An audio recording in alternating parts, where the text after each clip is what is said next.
പ്രിയ സുഹൃത്തുക്കളെ, ഞാൻ father Mantra STR at gospel സുവിശേഷം ഇന്ന് ഒരു ധ്യാന വായന എന്ന പരമ്പരയിലേക്ക് ഏവർക്കും ഹൃദയം നിറഞ്ഞ സ്വാഗതം. മത്തായിയുടെ സുവിശേഷം അധ്യായം 13:44 മറഞ്ഞ നിധിയുടെ ഉപമയെ കഴിഞ്ഞ 7 എപ്പിസോഡുകളിലൂടെ നാം പല തലങ്ങളിൽ ധ്യാനിച്ചു. നിധി കണ്ടെത്തുന്നതിനെക്കുറിച്ചും നിധിയെ സംരക്ഷിക്കുന്നതിനെക്കുറിച്ചും ചിന്തിച്ചു. എല്ലാം വിറ്റുകൊടുക്കുന്നതിൻ്റെ ആത്മീയ അർത്ഥം മനസ്സിലാക്കി. ജീവിതത്തിൻ്റെ മൂലധനങ്ങളെ എങ്ങനെ പുനർക്രമീകരിക്കണം എന്നും കണ്ടു. എന്നാൽ ഈ ഉപമയിലെ ഏറ്റവും ശ്രദ്ധേയമായ ഒരു കാര്യം ഇനി ബാക്കിയുണ്ട്. നിധി കണ്ടെത്തിയ മനുഷ്യൻ എന്തുകൊണ്ട് നിധിയല്ല വാങ്ങിയത്? എന്തുകൊണ്ടാണ് വയൽ വാങ്ങിയത്? ഇത് സാമ്പത്തികമോ നിയമപരമോ ആയ ഒരു ചോദ്യമല്ല. മനുഷ്യ ജീവിതത്തെക്കുറിച്ചുള്ള ഒരു അസ്തിത്വപരമായ എക്സിസ്റ്റൻഷ്യൽ ചോദ്യമാണ്. ഈ ചെറിയ വിശദാംശത്തിലാണ് യേശു ആത്മീയ ജീവിതത്തിൻ്റെ ഒരു സർവലൗകിക നിയമം വെളിപ്പെടുത്തുന്നത്. ഇന്നത്തെ നമ്മുടെ പഠനത്തിൻ്റെ കേന്ദ്രവാദം, സെൻട്രൽ തീസിസ് ഇതാണ്: ഓരോ യഥാർത്ഥ നിധിക്കും അതിനെ നിലനിർത്തുകയും വളർത്തുകയും ചെയ്യുന്ന ഒരു പരിസരം ആവശ്യമാണ്. എന്നാൽ ഈ സത്യത്തിലേക്ക് എത്താൻ ആദ്യം ഉപമയുടെ ഘടന തന്നെ ശ്രദ്ധിക്കണം. ഈ ഉപമ ഒരു മറഞ്ഞ നിധിയുടെ കഥ മാത്രമല്ല, മനുഷ്യൻ്റെ ആത്മീയ ജീവിതം എങ്ങനെ ആരംഭിക്കുകയും ക്രമേണ പക്വത പ്രാപിക്കുകയും ചെയ്യുന്നു എന്നതിൻ്റെ ഒരു ആന്തരിക വളർച്ച പ്രക്രിയയാണ് യേശു ഇവിടെ വെളിപ്പെടുത്തുന്നത്. ഈ പ്രക്രിയ 4 നിർണായക ആത്മീയ ഘട്ടങ്ങളിലൂടെ മുന്നേറുന്നു. 1.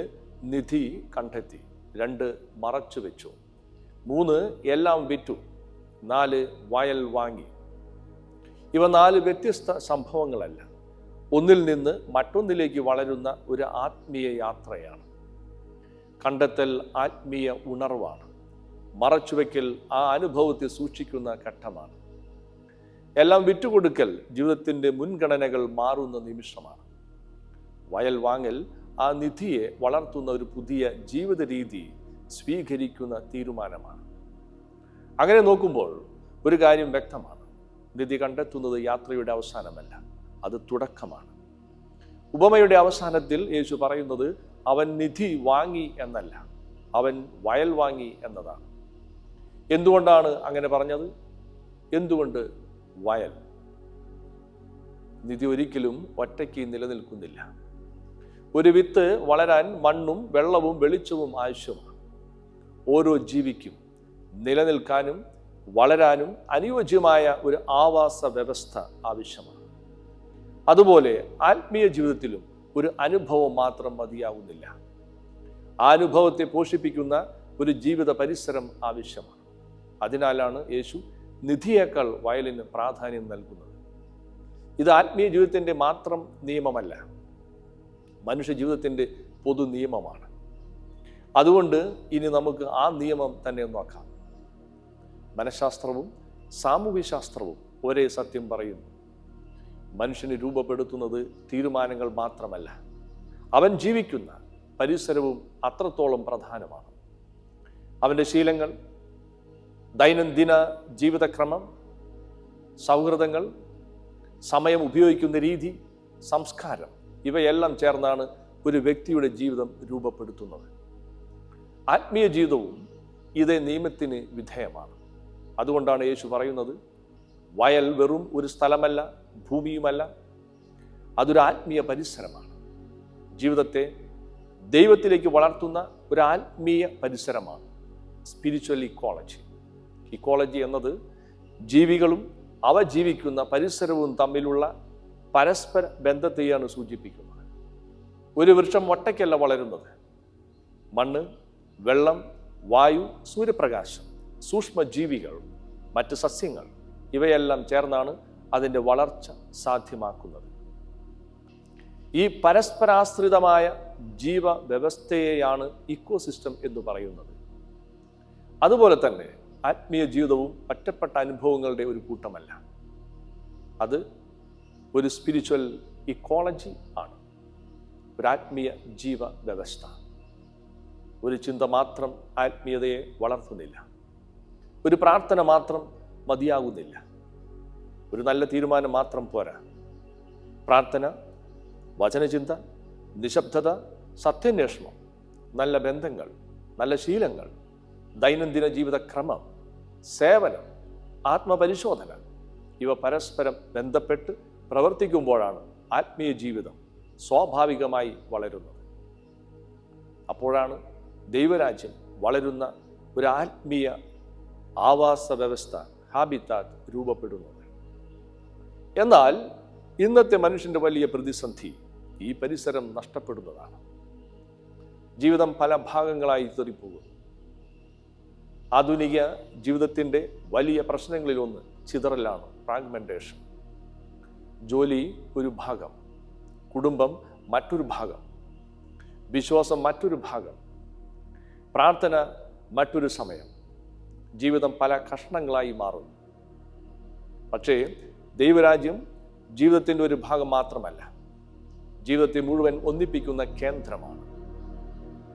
ദൈവരാജ്യം കേന്ദ്രമാകുമ്പോൾ ജീവിതത്തിലെ എല്ലാ മേഖലകളും പുതിയ അർത്ഥത്തിൽ പരസ്പരം ബന്ധപ്പെടുന്നു. അതുകൊണ്ടാണ് യേശു നിധിയേക്കാൾ വയലിന് പ്രാധാന്യം നൽകുന്നത്. ഈ സത്യം ആത്മീയ ജീവിതത്തിൽ മാത്രം കാണുന്ന ഒന്നല്ല. ആരോഗ്യം ഒരു നിധിയാണ്.